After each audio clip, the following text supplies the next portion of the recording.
Hello everyone, welcome to Mama's Academy. Today we will learn about preposition. To understand it completely, please watch the video till end. लेकिन आगे बढ़ने से पहले अगर अब तक आपने चैनल को सब्सक्राइब नहीं किया है तो प्लीज लाइक एंड सब्सक्राइब।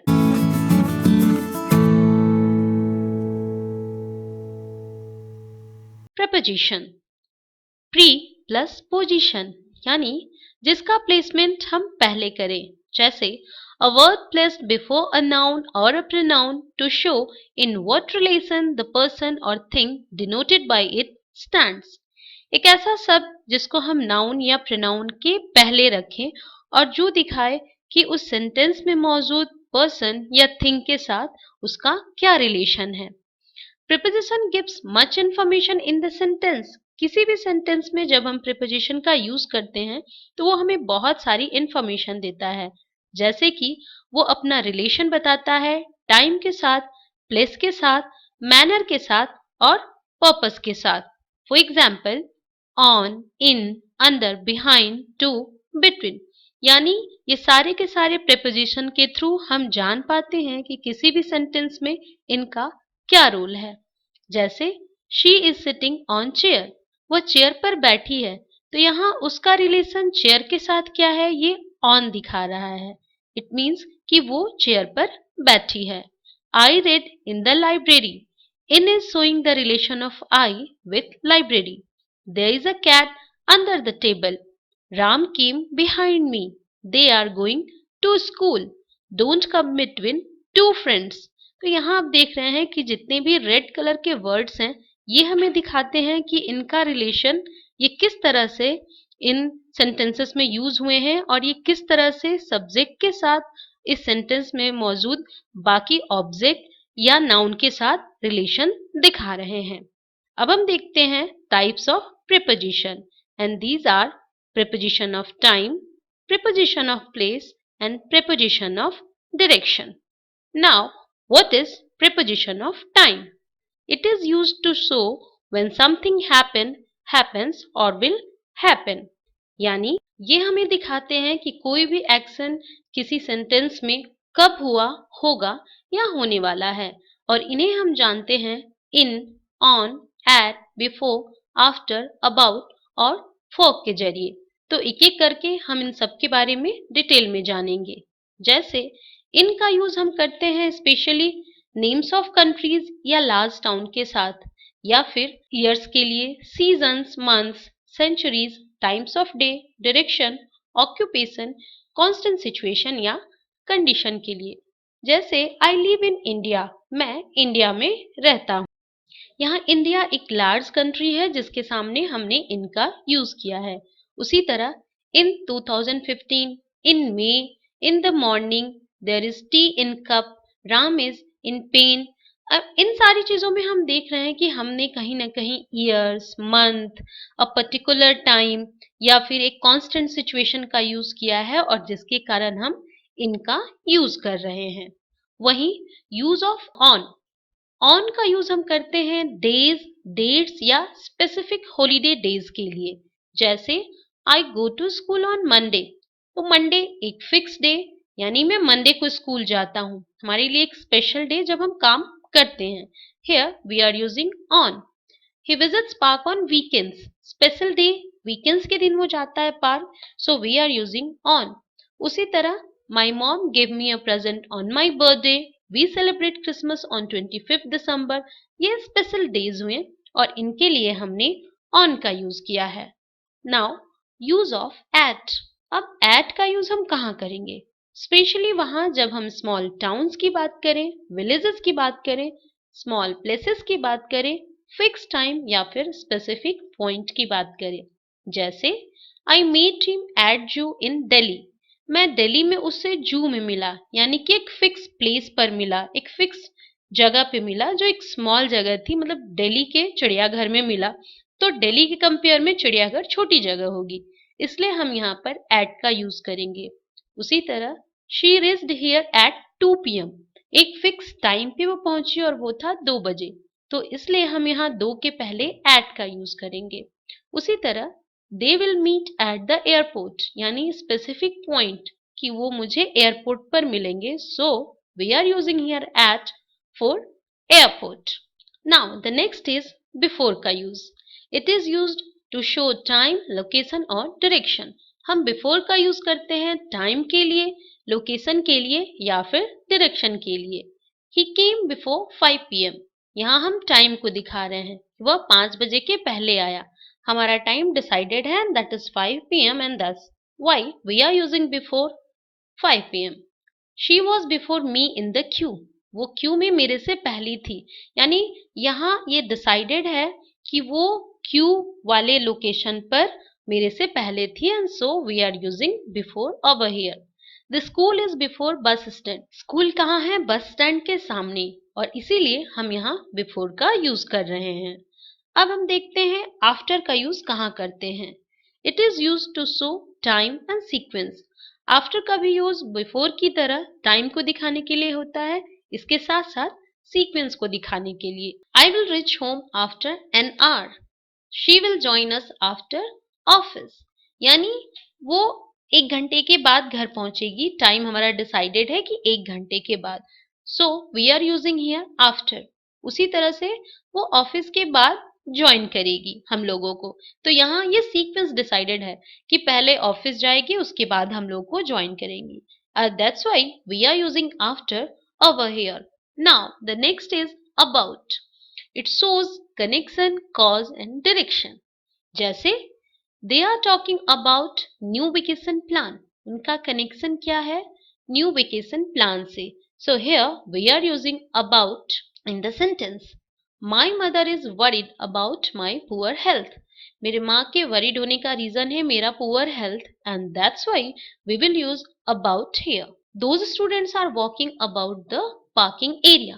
वो जो स्टूडेंट है वो पार्किंग एरिया के डायरेक्शन में वॉक कर रहे हैं, and that's why for direction we are using here about. Now use of for का हम यूज करते हैं reason, cause, person, purpose, duration of time, specify the use of something. जैसे कि we are waiting for him. यहाँ हम किसी person की बात कर रहे हैं और उस पर्सन का हम इंतजार कर रहे हैं, that's why for has been used over here. My friends are playing for 2 hours. मेरे फ्रेंड्स 2 घंटे से खेल रहे हैं. 2 घंटा यानी time, so for has been used over here. Is there any train for Nagpur in evening? यहाँ हमारा पर्पस है. Why did you not come for match today? यहाँ रीजन है वह क्यों नहीं आया. This frock is for my little daughter. यहाँ स्पेसिफाई है कि ये मेरी ही लिटिल डॉटर के लिए है, so we are using for over here. Now preposition of place. अभी हमने देखा preposition of time, अब है preposition of place. It's a preposition which refers to a place where something or someone is located. यानी ये preposition हमें दिखाता है एक ऐसे place के बारे में जहाँ या तो कोई रहता हो या कोई जगह हो, कोई सामान हो, उसके बारे में. जैसे under, above, over, in, on, at. अब हम देखते हैं अंडर का यूज कहाँ होता है. It is used below the surface of something. यानी किसी सतह के नीचे के भाग के लिए हम अंडर का यूज करेंगे. My book is lying under the table. Table is the surface और उसके नीचे मेरी बुक है, तो इसलिए हम यहाँ पर अंडर का यूज करेंगे. The cat is under the table. Cat जो है वो टेबल के नीचे है, so we will use here under. Now above का use. It indicates a much higher position than the preposition on. On जिसका मतलब होता है ऊपर, लेकिन above उससे भी ज्यादा ऊपर के लिए यूज किया जाता है. इतना ऊपर जो कि हमें दिखाए कि हमारी पहुंच या पकड़ वहां तक नहीं हो सकती. जैसे the sky is above my head. Sky मेरे सर के ऊपर है, यानी इतना ऊपर जहां तक मेरी पहुंच नहीं हो पाएगी, इसीलिए हम यहाँ above का यूज कर रहे हैं. Stars are above the sky. Stars जो है वो स्काई से भी ऊपर है, इसलिए we will use above over here. Hold your hands above your head. यानी हाथों को ऐसे खड़ा करो कि वो तुम्हारे सर को न छू सके, so we will use above over here. Now use of over. It indicates a position between on and above which is not touching. Over जो होता है वो ऑन और अबव के बीच का पोजिशन होता है, जो कि इतना भी ऊपर नहीं कि जिसे हम छू सके और इतना ज्यादा भी ऊपर नहीं कि जिसे हम ना छू सके। जैसे माई flat is over that shop, मेरा जो फ्लैट है उस शॉप के ऊपर है। यानी इतना ज्यादा भी ऊपर नहीं है कि जिसे हम छू ही नहीं सके, और इतना ऊपर है कि किसी दूसरे मीन्स के थ्रू, जैसे सीढ़ी या किसी और चीज के थ्रू हम उसे छू सकते हैं। So here over is a position जो कि ऑन और अबव के बीच में आ रही है। A bird flu over my head, मतलब मेरे हेड के ऊपर से बर्ड फ्लाई की। मैं उसे अपने हाथों से तो नहीं छू सकता, लेकिन वो बहुत ज्यादा ऊपर नहीं थी। Use of in. It indicates something to be present in a place or nearby but not the exact place. In हमें किसी सामान या किसी व्यक्ति के किसी जगह पर रहने की बात तो बताता है, लेकिन ये एग्जैक्ट प्लेस के बारे में नहीं बताता। जैसे he lives in Bangalore, वो बैंगलोर में रहता है, लेकिन किस प्लेस पर रहता है ये हमें इन के यूज से पता नहीं चलता है। Akshay has planted tomatoes in his garden, Akshay ने अपने गार्डन में टमाटोज लगाए हैं, but here in is not showing the exact place. Use of on, it indicates such position that can be touched. On का यूज हम वहां करते हैं जहां हम उस सरफेस को, उस जगह को टच कर सकते हैं, या एक वैसे पोजीशन को जिसे हम टच कर सकते हैं, जो कि आपने पहले देखा कि अबव और ओवर के साथ नहीं था। It is used for surface of something, refers television or other devices, and refers parts of body also. जैसे what is kept on the bed, bed पर क्या रखा है, इसको हम ऑन के थ्रू दिखा रहे हैं, बिकॉज यहाँ ऑन से मतलब है कि जो भी सामान रखा है उसका टच बेड के साथ है। Don't throw your clothes on the floor, कपड़ों को अपने फ्लोर पर मत फेंको, क्योंकि यहाँ ऑन से मतलब कपड़ों का अटैचमेंट विद फ्लोर है। शी इज ऑन फोन, यहाँ फोन एक इलेक्ट्रॉनिक डिवाइस है, इसलिए यहाँ भी हम ऑन का यूज करेंगे। He kept eyes on my shoulder, उसने मेरे शोल्डर पर आइस रखा, तो यहाँ हम पार्ट्स ऑफ बॉडी की बात कर रहे हैं, इसलिए यहाँ भी हम पर के यूज के लिए ऑन का यूज करेंगे। Now use of at, it indicates an exact place where the subject a noun is. At का मतलब में या पर होता है। जैसा हमने इन में देखा कि इन हमें एक प्लेस के बारे में इंडिकेट तो कर रहा था, लेकिन एग्जैक्ट प्लेस नहीं बता रहा था। लेकिन इसके ठीक उल्टे एट में हमें पता चलता है कि जो पर्टिकुलर पर्सन है, नाउन है, सब्जेक्ट है, वो किस एग्जैक्ट प्लेस पर है। जैसे we spent a happy evening at home, हमने घर पर एक बहुत अच्छी शाम बिताई, तो हमारा एग्जैक्ट प्लेस यहाँ पर घर है, इसलिए हम यहाँ एट का यूज कर रहे हैं। My mother waited for me at the corner, मेरी माँ ने एक पर्टिकुलर प्लेस पे मेरा वेट किया और वो था corner, so we are using at over here. He is at the balcony, they were celebrating their victory at party hall, यहाँ बालकनी हो या पार्टी हॉल हो, वो एग्जैक्ट प्लेस बताया जा रहा है, इसलिए हम यहाँ एट का यूज कर रहे हैं। Now preposition of direction, it describes where to go or where to put something। ये है हमारा थर्ड टाइप ऑफ preposition, जिसमें हम बता रहे हैं कि डायरेक्शन किस तरफ है, हमें किधर जाना है या कहाँ पर क्या रखना है। और इसके अंतर्गत आएंगे to, into, of, from, up, down, around। अब to का यूज हम करेंगे direction of place, before any object, between two time period or two distances, for invitation, for comparison, and to make infinitive। For example, he went to college, वो college गया, यहाँ direction है college जाने का, so we are using to over here। I like rice to bread, उसे rice और bread में rice ज्यादा पसंद है, यहाँ हम कंपैरिजन की बात कर रहे हैं, and that's why we are using to over here। वहीं हमारे नेक्स्ट एग्जाम्पल में हम बात कर रहे हैं इन्फिनेटिव की, क्योंकि जैसा कि आप एग्जाम्पल में देखेंगे कि यहाँ दो वर्ब्स आए हैं, एक है रीच्ड और दूसरा है बाय, लेकिन बाय के पहले हमने टू लगाया है। I reached market to buy vegetables, तो यहाँ to buy has been used like infinitive। They'll walk from 4 p.m. to 5 p.m. यहाँ दो टाइम पीरियड की बात की जा रही है, इसीलिए उन दो टाइम के बीच में हमने टू का यूज किया है।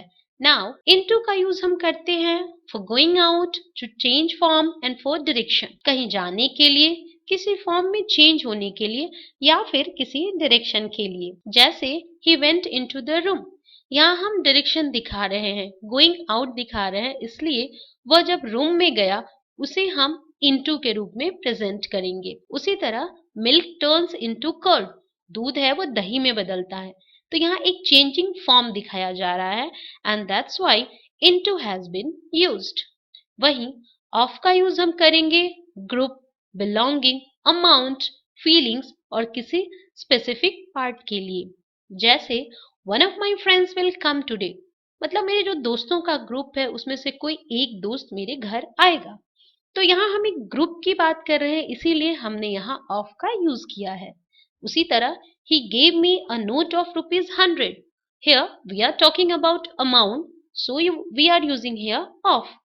She is scared of लेजर्ड, feeling की बात है, स्केयर्ड होना इट्स अ फीलिंग, इसलिए हम यहाँ ऑफ की बात करेंगे। This is the first page of my book, एक स्पेसिफिक पार्ट मतलब मेरे बुक का फर्स्ट पेज है एंड इसलिए हम यहाँ ऑफ का यूज करेंगे। नाउ फ्रॉम का यूज, फ्रॉम हमें इंडिकेट करता है the point of place at which the journey और एक्शन स्टार्ट, जिस जगह से हमारी जर्नी या हमारा एक्शन स्टार्ट हुआ। जैसे ही केम फ्रॉम इंग्लैंड, तो उसकी जर्नी इंग्लैंड से स्टार्ट हुई, इसलिए हम यहाँ पर फ्रॉम का यूज करेंगे। उसी तरह they walked from home to park, उनकी जर्नी होम से स्टार्ट होके पार्क तक गई, तो यहाँ फ्रॉम का यूज होगा। अब बात करते हैं अप की। It means a motion towards a higher position और प्लेस, यानी कि एक ऐसा मोशन जो कि किसी हायर प्लेस या हायर पोजीशन, ऊंची जगह से शुरू हो रहा हो। For example lift your hands up, अपने हाथ ऊपर उठाओ, यानी ऊपर की पोजीशन में जब हमें करना हो, हमारे मोशन को दिखाना हो, तो हम अप का यूज करेंगे। उसी तरह क्लाइंब अप द स्टेयर्स, सीढ़ी पर ऊपर चढ़ने की दिशा में हम अप का यूज करते हैं। अप के बाद आता है down. It indicates a motion towards a lower position और प्लेस, जहां हम किसी लोअर पोजीशन या प्लेस यानी नीचे की तरफ की बात करें। जैसे I am climbing down the हिल, मतलब मैं हिल से नीचे उतर रहा हूं, तो यहाँ हम डाउन का यूज करेंगे। उसी तरह please turn down the volume of music system, music system का वॉल्यूम कम करो यानी डाउन कर दो, तो वहां भी हम डाउन का यूज करेंगे एज प्रेपोजिशन। अब अराउंड जो है वो दिखाता है लोकेशन या फिर डायरेक्शन। जैसे they are sitting around the table for meeting, वो मीटिंग के लिए बैठे हुए हैं टेबल के चारों तरफ, यानी वो डायरेक्शन दिखा रहा है कि since they have to do a meeting and that's why they are sitting around the table for meeting. Kids are playing around the house, बच्चे जो है वो घर के चारों तरफ खेल रहे हैं, यानी ये बच्चों का लोकेशन या डायरेक्शन दिखा रहा है। So by this all the words and preposition we came to know in detailed way of preposition. So stay connected with Mama's Academy. Live happy. Thank you.